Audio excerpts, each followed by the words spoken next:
C'est très simple. On a pu travailler pendant 2 années consécutives, pendant toute la période de la Covid.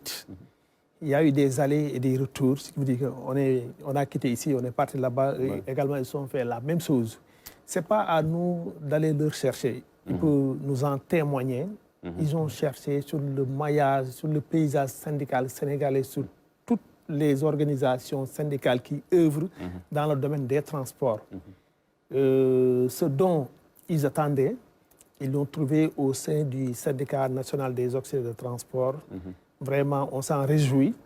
On leur remercie parce que je peux dire, par rapport à leur procédé, c'est un peu difficile. On a eu, dans un premier temps, une validation le 17 juillet 2021 par l'Assemblée générale.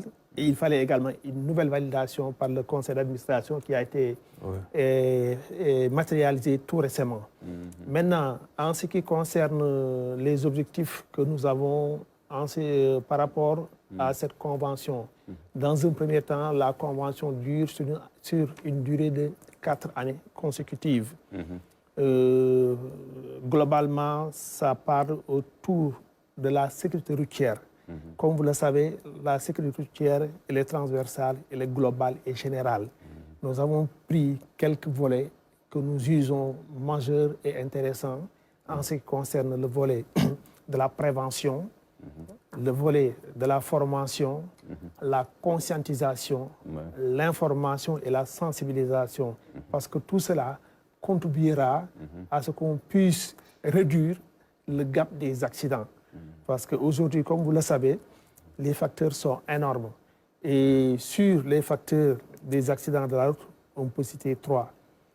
La route qui occupe un pourcentage de 3%, l'état des véhicules qui occupe un pourcentage de 7%, et le comportement humain qui occupe les 90%, je dis bien les 90%. Exactement.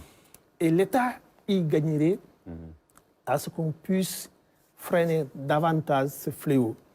Parce que je dis bien, au moins, l'État du Sénégal perd dans l'insécurité routière moins de 163 milliards, ce qui fait l'équivalent de 2% du PIB. Donc nous tous, nous y gagnerons.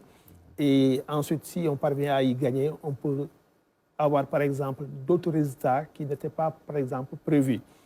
Sur ce, si on parvient, par exemple, à réduire les accidents et que notre permis a plus de valeur, mais sur le milieu du travail des routiers professionnels européens, pour l'année 2022, ils ont un besoin, je dis, plus de 120 000, le besoin qui est là, et puis il n'y a pas l'offre.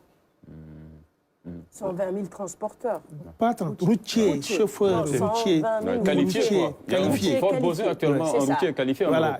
Voilà, les camions sont là, mais ils n'ont pas, par exemple, des routiers professionnels pour exercer. C'est ça. Et ce qui fait la différence par rapport à, je peux dire, à l'Afrique Nord. Par exemple, au Sénégal, on ne peut pas quitter ici et aller et convertir son permis de conduire. C'est pas possible. Mais en Égypte, en Algérie, au Maroc, c'est faisable.